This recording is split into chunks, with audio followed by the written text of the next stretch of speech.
At a time when we're losing our oldest and most precious trees and forests from around the world, I'm curious to understand if and why this matters to all of us. Welcome to the Meaning of Trees podcast. I'm Tom Hill, and it's here that I meet with people from all walks of life to explore the answers to one essential question. What do trees mean to you?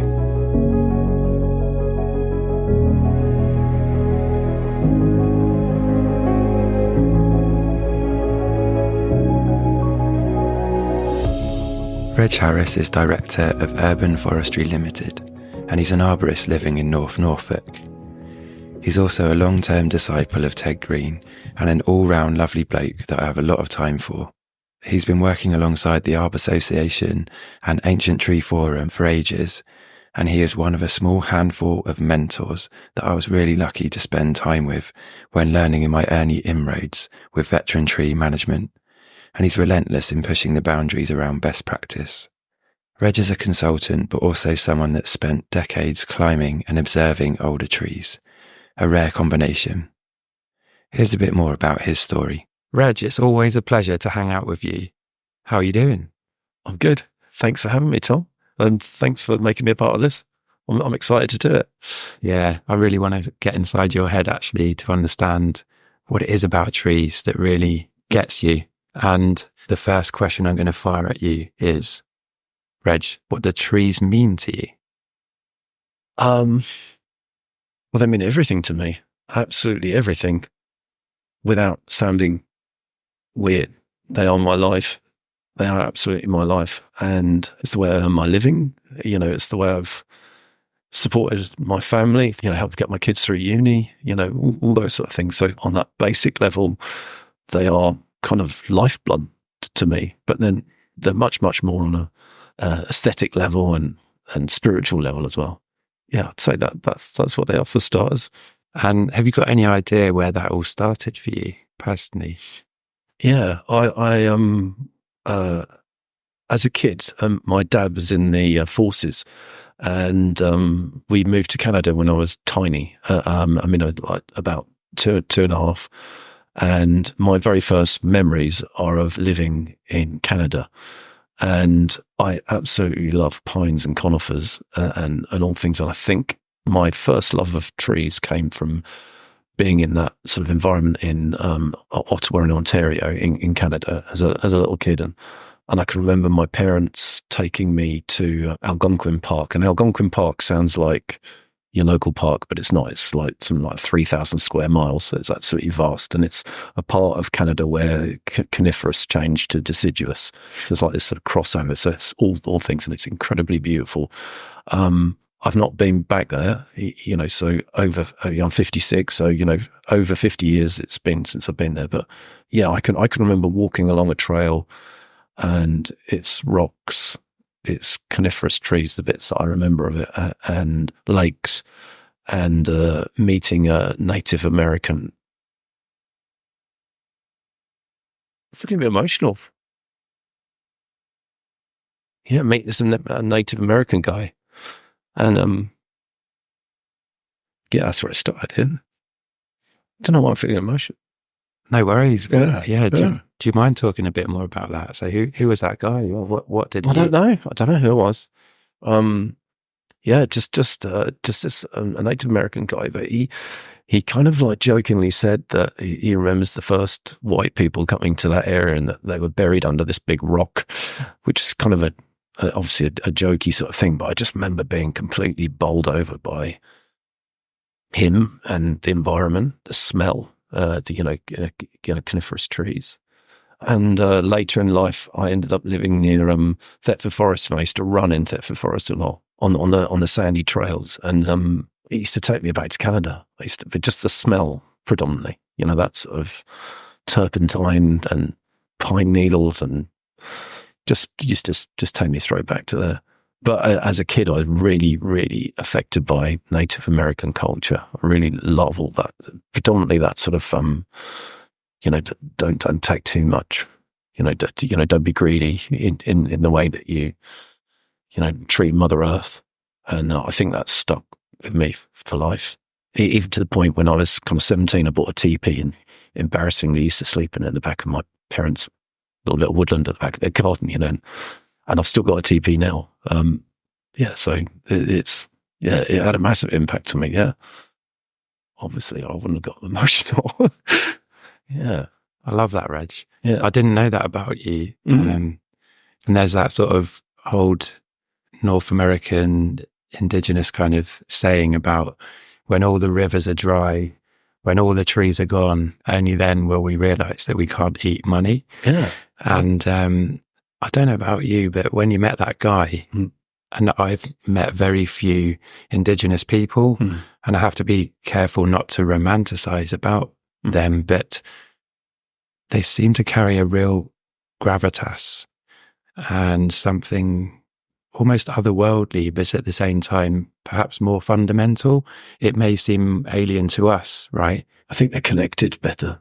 I think they're connected to the earth better. And that was something also when I was older, I got into pretty angry when I was younger, and I just thought I've got to do something about this. And so someone once said to me, you've got a bit of a temper on you. And that's like, I didn't think I had, but I realized that I did and still do, but I did something about it. And I got into martial arts to try and channel that sort of aggression. And one of the techniques that my sensei taught me was about sort of rooting yourself into the earth. And so everything was barefoot, and you'd be barefoot, and you'd stand in a certain stance that was very strong, very stable. And it was, and he used to say, think like a tree. So you used to kind of root yourself in the ground, and then you used to sort of draw up the energy in the ground and the chi energy. And I think that's one of the things about trees as well, that I get a sense of calmness from them, and being around them kind of makes me feel calm. It's also grounding, but then also there's an energy there. And through martial arts, anyone who's done martial arts or knows anything about it will know about chi energy, or ki energy, the Japanese call it, where you suck it up and then you can channel it. And I did a traditional style of karate where you'd use your body to break objects, which in karate is known as tamashiwara. So you suck up this energy through the ground, and just through the power of your mind, you'd look at this object and you had to think, if I hit this right or break this right, the energy will go through it and it won't hurt. As you went to do it, if you use this part of your hand called a shito, or you could use your heel or your elbow and stuff like that. And I remember doing a demonstration of it with other instructors from this karate club that I was in, and we had I think 4 breeze blocks in front of us laid out, and there was 4 of us standing at this demonstration, and you kind of went into this slightly trance-like state, sucked this energy up, and then I remember coming down with my elbow, and we did it in time. So I went first, and the next guy, and then the next guy. So it was kind of like a rolling wave, is what we called it. But I remember looking at these breeze blocks and thinking they're going to go, and then a minute later, standing back, and there was rubble, and it's like, how did that happen? And so that's the power of chi energy, and the Chinese believe it collects under trees, and that's why you see the Chinese doing Tai Chi beneath trees. If you see pictures of people in parks, and I just think that's very powerful. Yeah, making a link to the forces of nature then, and accessing those. And thinking about trees, and one of their great qualities is how resilient they are. And it seems like a apt moment to maybe ask you about that time when you did the London Marathon barefoot in a gi as well, wasn't it, as well? So tell me about that, because that was an incredible achievement. Yeah, Ted Green kindly put a picture of me in doing that in his book, which I'm slightly embarrassed about, but also there's a part of me that's still, very, very proud that I managed to do that. But I was really into running as well as martial arts outside of tree climbing, because, my main job is climbing trees all day. But my daughter, who's had some sort of insight into this, I don't know, but I'm undiagnosed, thinks I have ADHD, but I kind of find doing something physical was relaxing. And so at a weekend, I would run to relax and also keep me on the straight and narrow. And I've never run a marathon before. And my wife worked for about 13 years at a hospice, a local hospice in the town where we lived in Suffolk. And I just knew I had something in me that wanted to do something like that. And I just thought, I want to run a marathon, but I just want to try and make it harder than a normal marathon to see if I can do it, just to sort of test myself. So I hit on this idea of running it barefoot. And I was only a third person to run the London Marathon. This is in 2006, I think. But there's a much more sort of established barefoot running scene now. So embarrassingly, I decided to do it in my gi, and my missus was taking the mickey. She's like, "You're not going to wear your pajamas and run the London Marathon." It's like, yeah. And I kind of got permission from the karate organisation that was like from Japan. Is it okay if he does all this? And I had hard feet anyway because of doing karate, but I always wonder about barefoot. It just feels normal to me. You know, they say that it's important to be barefoot because of the electromagnetism in your body, that we all wear shoes with rubber soles, don't we? And that, like, if you never go barefoot, how do you earth to the ground? And it's like, there's all sorts of modern concepts now that if you do that, it can be really beneficial to your health. So unknowingly, I was doing that anyway, but also I just wanted to do something hard and difficult. And I read this article by a guy from Kathmandu in Nepal who was talking about Zen running, as he called it. And it was this idea that if you could be totally present in your mind, that there's no pain, and that if you can just focus on nothing, which is really difficult, especially if you've got an overactive mind, that you can kind of like skip chunks of time. And he likened it in this article to driving in a car, like a long distance, and you get to your destination and you think, I don't quite remember the last 10 or 15 miles or whatever. And I thought, yeah, I think if you drive long distances, we all recognize that. And I'm not religious, but I think it was almost like a religious experience for me. On about mile 9 or 6, I can't quite remember now, but I definitely broke a bone in my foot. And I just thought, I've got to complete this. I've got to do this. And I've got a photograph that one of the guys I did karate with took us. I met them afterwards in a park, and I'm standing kind of like on one leg because I can't put any weight on the left one, but I managed to run 18 miles with a broken foot, basically. Unbelievable. And from pounding feet on the pavement to the weird and wonderful world of ancient trees, what's your mindset there? So you just spoke about, that resilience factor, visualization. But yeah, when it comes to looking after ancient and veteran trees, and I consider you one of a handful of tree doctors on speed dial for me. So clearly a person with a great care for what you do, Reg. And how do you go about understanding what an ancient tree needs? Perhaps you can talk a bit about that do nothing philosophy as well. I think for me, I was lucky. 14 or 15, I went from school to work at a local National Trust property called Sherwood Park in Suffolk. I wasn't the best of students. I was kind of quite a rebellious sort of teenager. Academically lived in the shadow of a very clever sister who's gone on to be, proper bona fide, Oxford academic or professor. And I was kind of comparing myself to her, which was difficult. And I'm very proud of her, but I knew I wasn't wired that way. And so when I went on work experience to Sherwood Park in Suffolk, I just sort of felt this immediate sort of affinity with the outdoors and the trees that were around there. And it's this, if you don't know Sherwood, it's the most incredible site that it isn't really on the ancient tree map, but perhaps should be. It's just full of these incredible ancient oak pollards, and there's some really massive field maple there. And so, long story short, ended up getting booted out of school at 17. I started to do my A-levels, but it just wasn't going to happen. And I'd kind of bummed about for a bit, but then I eventually ended up getting a job at Sherwood, where I lived and worked on the site, and that kind of absolute game changer for me. So I'm very grateful to the National Trust because I feel this big, long connection with the National Trust because they were good enough to give me a job when I was a bit of an idiot, really.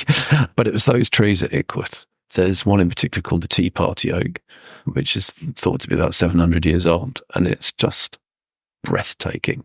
And I think that's one of the first sort of trees that I recognised as something otherworldly other than a normal tree. And it is otherworldly as well. It's just this sort of connection with the past that I find incredible. But what I love about ancient trees is that they don't just sit still. They are ever changing, aren't they? And then it's as they get older, which I think in Western society, we don't really appreciate. I know you shouldn't compare trees to humans or anthropomorphize them, but we do. And we don't revere our elders, perhaps like other generations did. But there's something I find that I feel like I revere them because of their great age and all the biodiversity that they support, and just the stories, the sort of connectivity with all of that. And also I find that there's great hope in trees like that. You look at a tree like that and I just think how many years it's stood and continues to stand. And I think that there's a lot of hope in that. In an uncertain world and environment, you just think, well, these trees have stood, that one in particular, 700 years, and I hope it can continue considering what's going on with the climate, and then starting to climb them. I've never climbed that tree, but I really love lapsed oak pollards and pollards in general. And there's shed loads of them at Ickworth, and you can't help that just sort of seeping into you. So to answer your first question, for me, I think a lot of the ancient tree stuff that of caring for them is almost instinctive for me. Does that answer the question? It does. And as I know in your work, you'll often take time to really consider the tree, its setting and its condition before you would take any action, because there's a great responsibility. Think of what you could do to any tree, or particularly an ancient tree, in a day with, say, a chainsaw. So how does that consideration manifest for you? That's something that I've learned from mistakes as well as from experience from pruning old trees. And I think in particular one site where I've worked, Hatfield Forest in Essex, where we were involved in a pruning program that was designed for a 30-year program, which was a groundbreaking and brilliant idea in its time. But as we started carrying out that work, I could see problems with it. And sometimes doing nothing is as important as doing something. But because of our human nature, we feel that we need to intervene to help things, and it's not always the right thing to do that. And I think you can stand back and you don't actually need to do anything at all. And Oliver Rackham said, didn't he, the observation's the best tool in the box. And I think that's what I've noticed as I've got older, that I perhaps didn't recognize when I was younger, that you turn up one day and you look at something, but there's something for going back repeatedly and watching how things grow and develop after you may have pruned them or done something to the soil or the light levels around a tree like that. And you can see, and it's so important to go back and observe that. So it's a bit like when you move house, isn't it? You move into the house and, you're making all sorts of plans to change the house because it's new to you. But in fact, the best thing you can do is just live there for a bit and kind of see how you fit into the house, you fit into the garden, how the seasons change and things like that. I do think that there's a lot to be said for not going in all guns blazing, because you can't turn the clock back. You cut something that's hundreds of years old. Often when the vitality is, it will grow, but then there can be problems with that. As we found out with Hatfield, we've sadly got a new tree disease there, which possibly might be linked to the fact that we've cut those trees too frequently. Yeah, I guess what you're saying is consciously doing as little as possible, or even in some circumstances, nothing, letting the tree be a tree, is just as valuable as some of the more expensive work. And I just wonder if you might talk to us a bit about one of those really special trees I know you've had a close hand in looking after in the major oak at Sherwood. So knowing the depth of research you've done around that tree, how are you, I guess, in some senses, communing with that tree whilst also being there with a job to do? Yeah. big question. I've got this kind of geeky postcard collection of the major oak, and they were dead cheap to buy. And this is over a 10-year period now, but just really enjoyed looking at them and thinking how it had changed to what we see now. And then it became sort of started morphing into how the landscape around it had changed. It was much more open at one point. It's more like heathland behind it.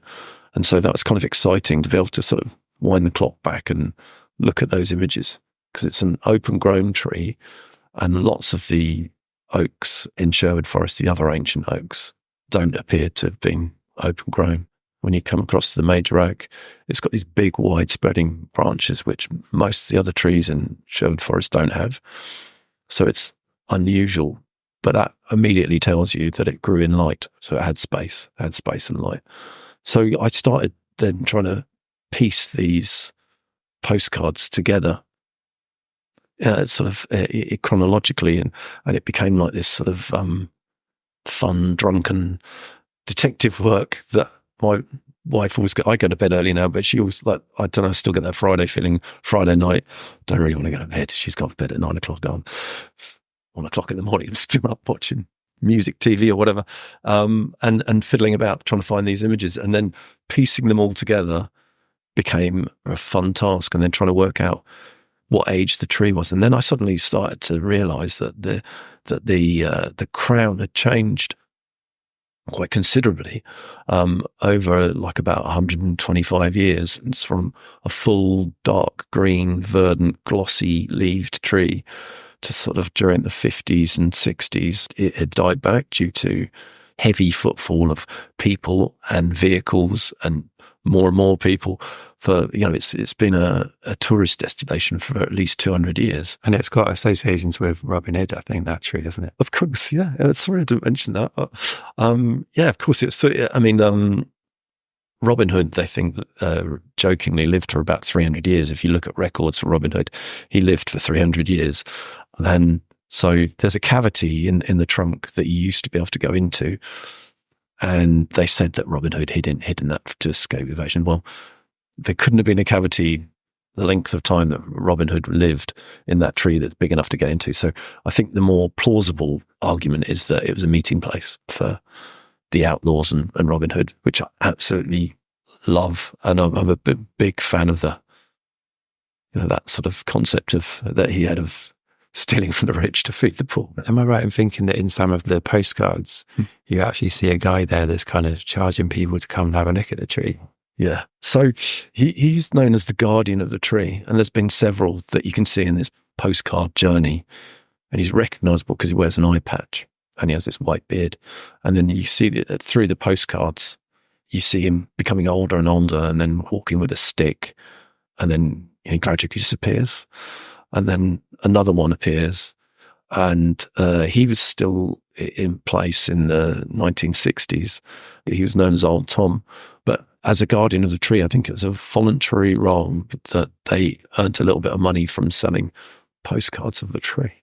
So he obviously said the same thing to people, repeated it over and over again, understandably. But one of his little classic phrases was, you could fit 13 to 14 people in this tree. So the other great thing about postcards is when you flip them over is reading the stories on the back, or slightly voyeuristically looking at the messages people have sent to one another. And so many times you see 13 or 14 people can fit in this tree. And there's one very funny one that says, or more if they were sweethearts, which for 120 years ago is probably quite a risque thing to write on a postcard. Brilliant. I love how it was typically 13, but at a push 14. Yeah.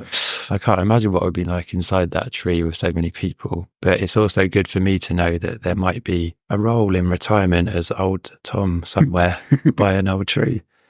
But yeah, Reg, thinking about the tree itself then, and how close you're able to get to it, and must really feel like you know it as well. When you're climbing, you've obviously got ropes, you've got potentially spikes, and there must again just be a great care when you're making your way up into the tree. Chat us through that, and then what are you thinking, feeling when you're in there, up in the crown? Well, very often we try not to climb them. actually physically climb them. At Sherwood, it's the first place that I'd worked where they said we don't want any climbing access in these trees at all because they're so concerned about damaging them and the microhabitats that are within them. But I have partially climbed the major oak, and that was perhaps the next most closest thing I've come to a religious experience as well, because of sort of loving it so much and just being so interested in it. And the first time I climbed it, you have to be very careful where you position a cherry picker under it. We support, we have to protect the soil and everything like that. But other trees like that I've climbed, things like bats, there's a known bat roost in the major oak. You don't want to disturb that. There's all sorts of rare and niche lichen, and then in the hollowing in the trunks, we know there's all these amazing saprozoic beetles that some of them are almost completely unique to Sherwood. Where when I was a young guy, when I first learned to climb, that as we climbed a tree, kick dead branches off, because when you came down, you were probably going to cut them off. We never ever do anything like that. We never wear spikes in our trees, and never, because you don't want to put any little holes in them that you don't need to. I felt really emotional climbing it the first time. There's this amazing connection with the past that I feel from being in something so old, being and touching it and kind of hugging it as you climb it. And I also get this.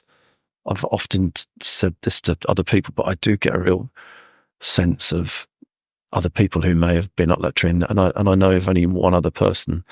I'm sure there's others, but I know of only one other person who's climbed it. So, in my lifetime and his, so it's a fairly unique experience to climb the major oak, obviously.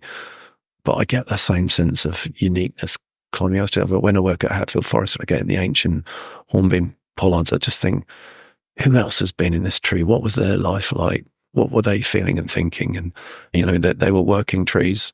You were removing branches for them to feed animals or to heat a house or for, construction or whatever. And so exciting, and there's an energy that you get from that lasts for hours, if not days, that something like that. So a very, very special connection.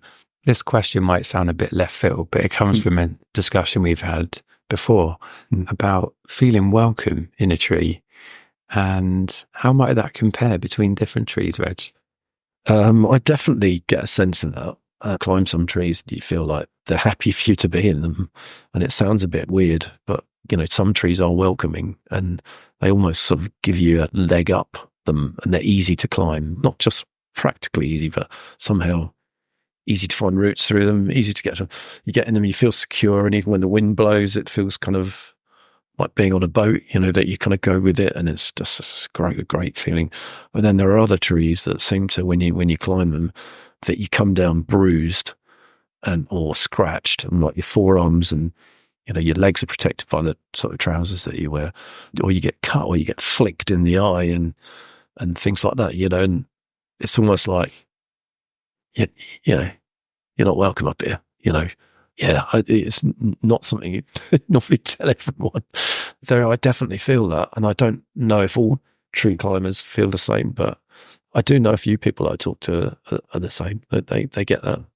I think nowadays that may be uncommon in how we think about trees, but not that long ago, and probably even in the lifetime of some of the postcards you've seen, folklore would have been much more of an everyday kind of way of thinking about things and interpreting the world. And that actually comes back to, the guy you mentioned in North America, in Ontario, and probably the way he would have viewed it, that trees and other living things are extensions of our families, essentially. So I quite like that you're bringing that into a modern context. And kind of sometimes wonder if we are even part tree, as, we refer to ourselves as tree people. Is that a thing? Do you know what I mean? It's like all that sort of anthropomorphizing. Yeah, how closely connected are we? Some people consider certain trees sacred. You think about the druids and yew trees and things like that. So it's spiritual as well as folklore, isn't it? There's that sort of connection with that, and I think I heard of like trysting trees where babies would be passed through the boughs of a branch or a hollow in a tree to sort of, give them good health or good luck or something like that. And that's this sort of connection. I think it's because we don't understand, isn't it? We don't really truly understand, but we know they're powerful and that they're in the landscape for a long time where perhaps we're not. I know people bound all sorts of figures around about the age of trees, but you think there's yew trees in this country that predate Christianity, that were pagan sites first and foremost, and that kind of market Christianity stole their sites and used their trees as a meeting place where they then built churches. And it's like, that's a smart move for the Christians, wasn't it? But there's that sort of connection with the other world, isn't it? And I feel that. I feel that by climbing them, there is something otherworldly about it that is difficult to explain. I am struggling to put it into words, I think.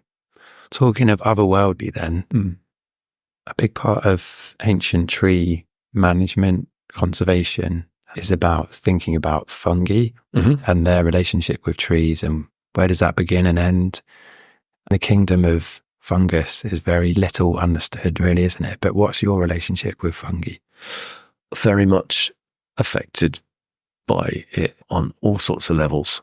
I'm interested in fungi. I'm no mycologist, but I have to be interested because I want to be interested because it's all connected. And I used to joke with my kids when they were little, I was like, the world is fungi and the fungi is world.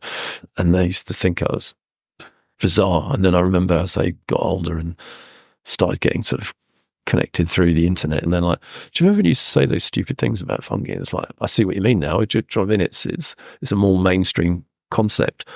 But Paul Stamets, I just think is a genius, and other people like Lynn Boddy and people like that talk about, loads and loads of different types of fungi are latent in the trees, and we never really see them until they fruit. And so then we make all these sort of assumptions about trees based on just things that pop out of them, but in fact they're full of it. It just takes the right conditions for them to fruit. And I just think also that as arborists, we've taken the mickey with fungi, because arborists in the mainstream, I'd say, use fungi as a way to earn a living. Fungi equals fault equals Mrs. You need your tree down sort of thing. And that's just so far off. If it wasn't for the fact that fungi hollow out trees, we wouldn't have hollow trees. And hollow trees, hollowing in a smaller crown is a long-term survival strategy. And it just drives me nuts when I see stuff on various sites where it's like arborists are saying, hollow tree, don't know what was holding it up. And it's like, have you never thought that all the oldest trees in the UK are pretty much hollow? And if it wasn't for the fact they're hollow, they wouldn't be there. And great lesson learnt, wasn't it, from the E17 hurricane, which I'm old enough to have worked through, it was all the hollow trees that they're the ones that didn't fall over. It was allegedly strong, firm, healthy, thick, sound trees, as we say, the ones that tended to blow over. The hollow ones are the ones that are sort of dynamic and moved with the wind. Bits blew off them, but they didn't blow over. So I think, and that's like so frustrating that those ideas have been around for a long time, but that's how people earn their living, isn't it? Yeah, and fungi have been around before, certainly humans, but even trees as well. And if you look at the work of Paul Stamets, some of his ideas are definitely out there, but they really stretch your kind of thinking about the place of fungi in the world. He's kind of got some theories about how honey fungus, for example, is a meadow maker in ecological terms. I hadn't heard of that. And so, it kind of attacks trees more than other decay fungi. Yeah. And in doing so, creates the right conditions for glades. Yeah. And that biodiversity, I guess, that would exist in there. Yeah. So I suppose, helping maintain a natural balance of sorts. But you've got many different fungi, thousands, haven't you? It's a whole kingdom of its own. And what I find quite interesting is that those fungi are architects. And if you, again, read books like Merlin Sheldrake's book, it's quite a good one, isn't it? As a nice intro to fungi. Entangled Life. That's it, Entangled Life, yeah. And he talks about a lot of the human associations with fungi. and almost how they've kind of, you could argue, cultivated uses that we then propagate on their behalf and make them therefore more successful. I find that so interesting. And I think there's something in there as well about psilocybin. So the psychedelic quality of particular fungi is something that can actually alter our neural pathways. And it's used in small doses in therapy. And again, coming back to Paul Stamets, I've seen a talk he's given about how, taking that right back to how did that use evolve? Was it an accident? I don't know. How on earth? But on the savannas as well. So tribes people actually using that to help them hunt or interpret nature. And I found that so fascinating. So I wonder if they observed animals, firstly, maybe eating fungi like that, because that's something that I noticed from working in Sherwood. Like, you can be there one day and you'll see a fistula hepatica or beefsteak fungus sort of growing on the side of an ancient oak. And then you go back the next day and you can see it's been eaten by something. And it's like perhaps that's when perhaps they've observed with the psilocybin the effects that must have had on the animals. But I'm a big fan of all fungi, medicinally eating it, but also I'm really interested in the psilocybin. And I kind of came across that at Ickworth when I would have been about 19, 20. And basically it had been a sort of a bumper year for what's known as the Liberty Caps. And I used to go and walk my dog in the morning before I went to work, and I used to pick these mushrooms and I used to give them to my mates who were all going raving at the time, because when rave culture first started in late 80s. And I didn't eat any of them for ages and kind of watched what happened to them when they did. And not only did they have a lot of fun, and there was a lot of laughing and stuff like that, but they just used to have this sort of start talking about how good they felt. I remember making a pot of tea and putting these mushrooms into the tea, these Liberty Caps, and then making this cup of tea. I had drank this cup of tea, and then about an hour later, I went into the town, which is only 3 miles away. I remember walking into this pub, and there's a guy kind of your height at the other side of the pub, and I looked at him and he just kind of nodded at me. I didn't even know who he was, didn't speak to him or anything like that, but I just immediately knew that he'd also had these magic mushrooms. And it's like, this is very, very strange, but very, very interesting. But I tried telling my dad about magic mushrooms, because I said after I'd had them that I had this enormous sense of well-being and sort of a calmness and also positivity and a sense of creativity and a sense of reset. I never had an experience where it's sort of out of body, that I'd felt like I left my body or anything like that you do hear about people talking about. So I think it depends on how many you had. I just had a few and giggled, but also, it sort of it affects the light and changes colours and things like that, but not to the point that you can't function or lose your mind or anything like that. Quite the opposite. But I think for me, it was this sort of sense of like, how brilliant you felt the next day. And if you have a skinful of beer or drink a lot of wine, you don't feel great the next day. And so there's this sort of the two benefits. And for me, I always kind of like a sense of, like, I think if you get drunk or whatever, there's a sense, for me, I kind of like to get off the roller coaster every now and again. And I kind of feel that there's a part of me that needs that every now and again, just to sort of disconnect with your busy life. And there is the most incredible disconnect, but then reconnect, like a reset that you get with psilocybin. And so I've been saying this to my dad, who's an ex-military guy. It's like, there's a lot of good. It's just not hippies getting out of their heads in a field. There's a lot more to be said for that. And not long after that, he sent me an article, he cut out from the Daily Tory graph about these magic mushroom trials and the positive effect it's having for people dealing with depression and stuff like that. So yeah.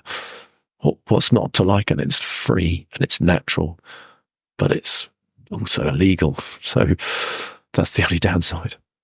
Thanks so much for sharing that, Reg.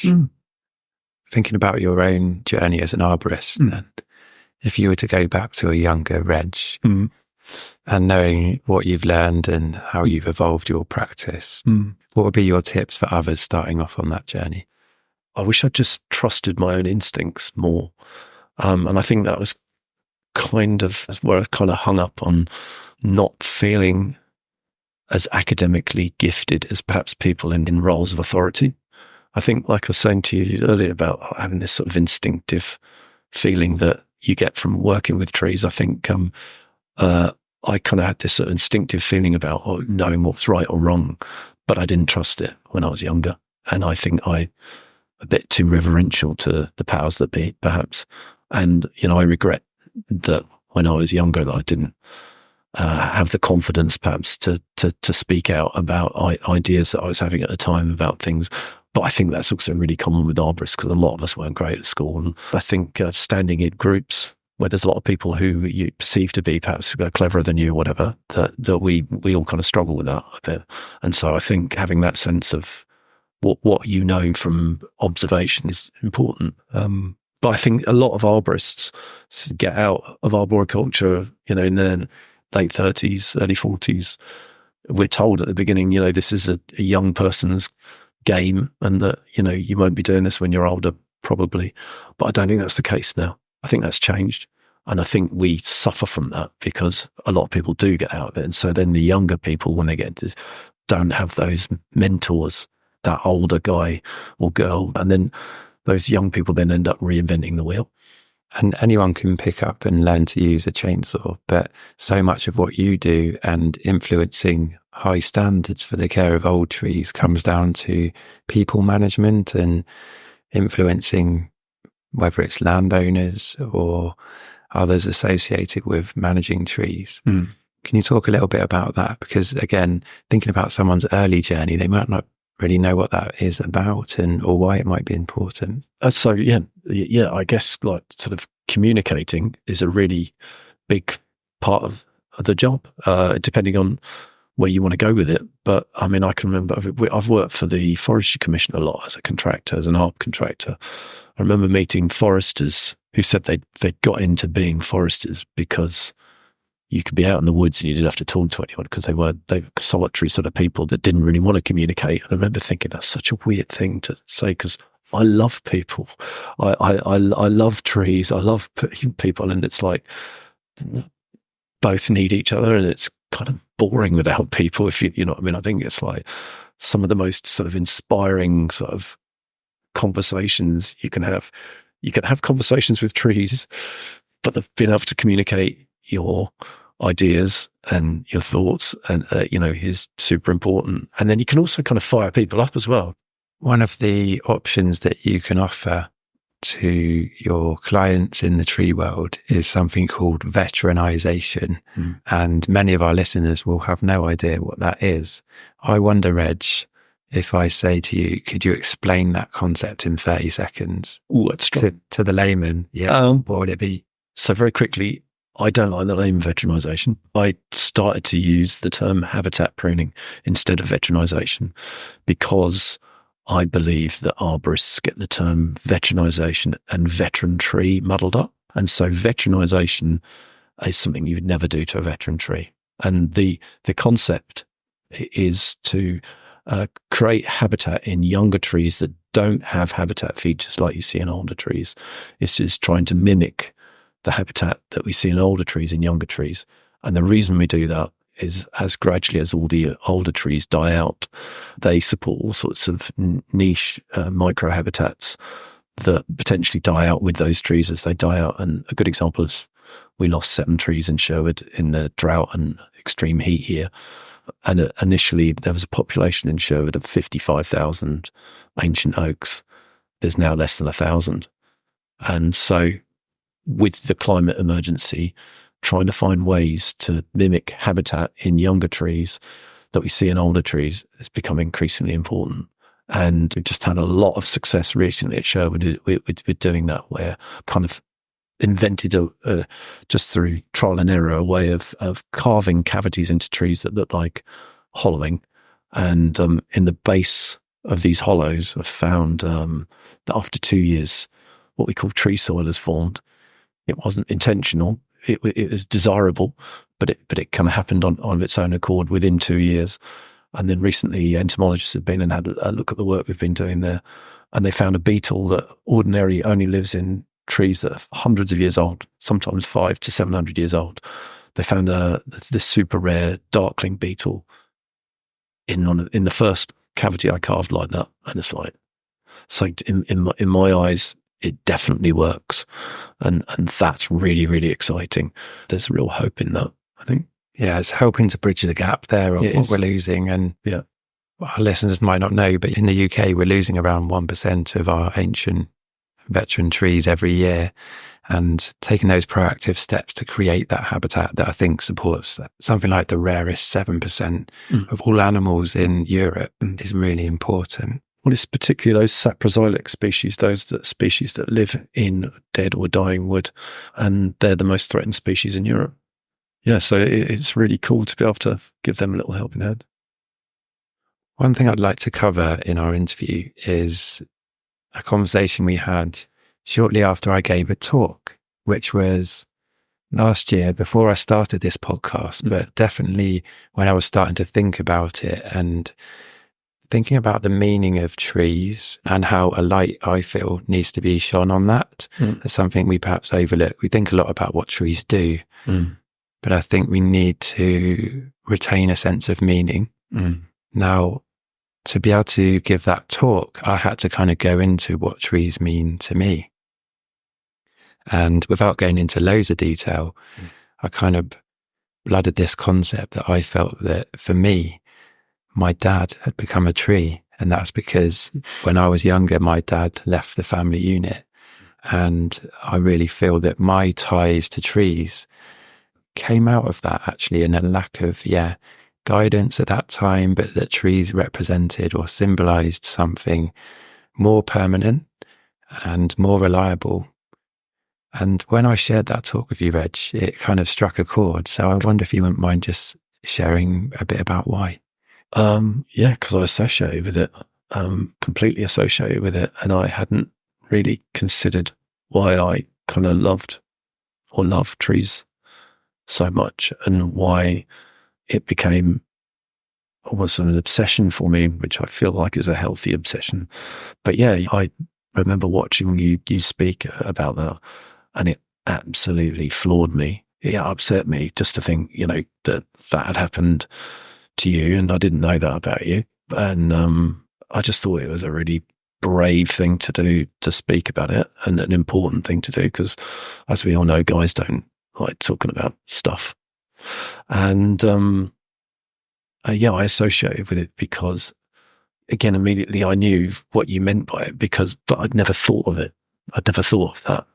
And I think that's a real skill that you have in the way that you kind of vocalize stuff like this that perhaps we'd been thinking about, but didn't know we'd been thinking, or hadn't put it into the right words.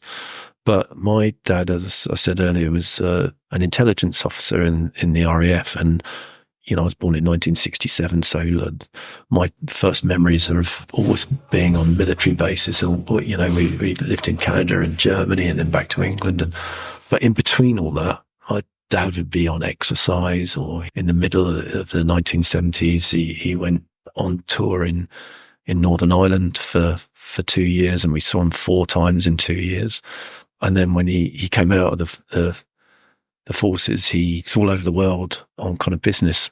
But I can remember him saying when we were kids, like he got tax breaks because he was out of the country so much, because he was out of the country, like, I can't remember the exact percentage, but it's something like 3/4 of the year. And funnily enough, I bumped into an ex-military guy in the village where I live the other day, in the village shop.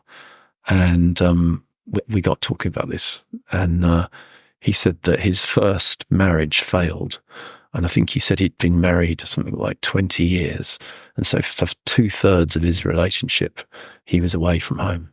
And so I immediately, as soon as you said that, I immediately thought, I wonder if it's trees that replaced my dad for me, because he wasn't there. I didn't have a great relationship with him because of all that. And I think that's also kind of why I was quite rebellious. So when he did pitch up again, it's like, I didn't like it. So it's a weird sort of relationship. But I immediately associate with that. That watching that made me feel emotional, and it also made me then suddenly think there's a permanence about trees that I really, really like and need, and it's quite interesting, isn't it? That you said that, and then I hadn't realised that until you said that. Perhaps that's why one of the reasons I've latched on to something like that. But then there's also a lot of other things that you could say are fatherly about trees. But what I also like about them is their adaptability and the way they change. And I also really like change. I don't know if it came from moving a lot as a child, but I also don't like everything being too permanent. But yeah, it's a really interesting concept, and I think it'd be interesting to know how other arborists feel about that. Really interesting. Thanks for sharing that, Reg. That's all right. We're going to move on to the last bit of the podcast now, which is to talk about the future. Mm-hmm. So climate change is a threat to trees and their management, but I want you to imagine, from what you've gleaned from your experiences with trees, a perfect future for them. And can you describe that? What would that look like? I know what I'm like, but I think it's just because of what I'm interested in. But I really love the open grown trees.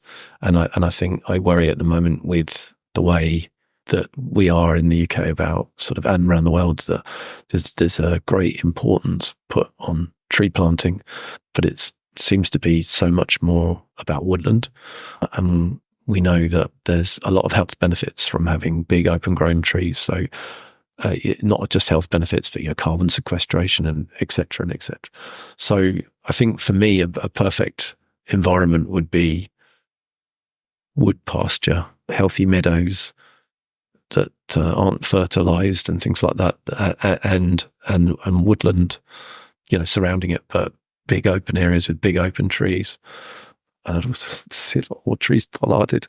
But that's just because I think what I see in ancient pollards now, I don't see us creating for the future now.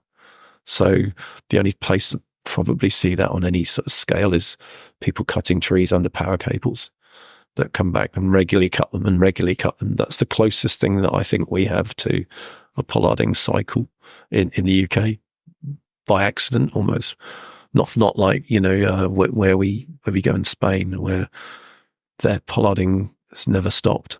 Whereas we might have this culture of caring for lapsed and ancient pollards where the pollarding cycle ceased. And then we get all this incredible habitat associated with it.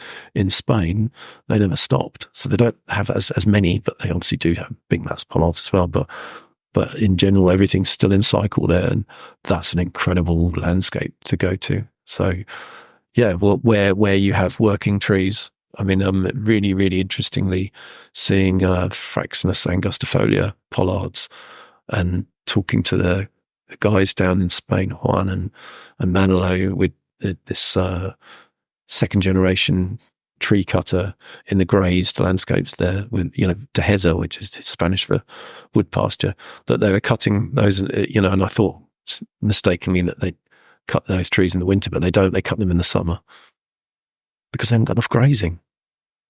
It all gets burned off, because there's no grass. So, and then the pigs grazing underneath the Quercus ilex. They don't call them pollards. They look like pollards to us, but when we talk to people who know about them in Spain, they call them fruit trees. They're grown for the acorns, and then the black pigs, eat the panage. And again, sort of, a few years back, I went to a really fancy restaurant in Ibiza with my family, and it was amazing to see on the most expensive thing on the menu, funky restaurant, really cool place. There's this Iberian ham. Oliver Rackham used to say, wood that pays stays, and in the same respect there. In Spain, they seem to have got it right, that they've hung on to their culture, but they've also got, sort of animals grazing in the landscape, meaning that they can afford to keep them, whereas we seem to have kind of lost that. So, and I'm thinking, I guess, more perhaps a Spanish way of managing land in a way that I don't see that happening. I just don't see that happening here. I just don't think we have the same culture, and it's understandable. We're all different, aren't we? Yeah. Reg, what a wide-ranging chat we've just had. It's been great to go into some depth about these things that we've had passing conversations about all in one place.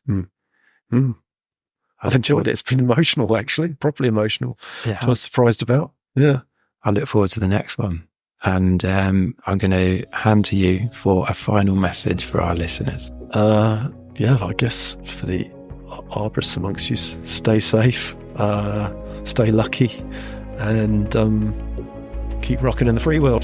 Cheers, Tom.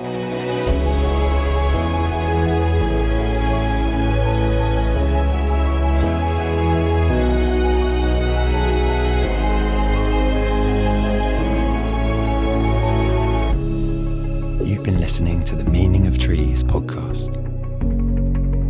Don't forget to like, share and subscribe.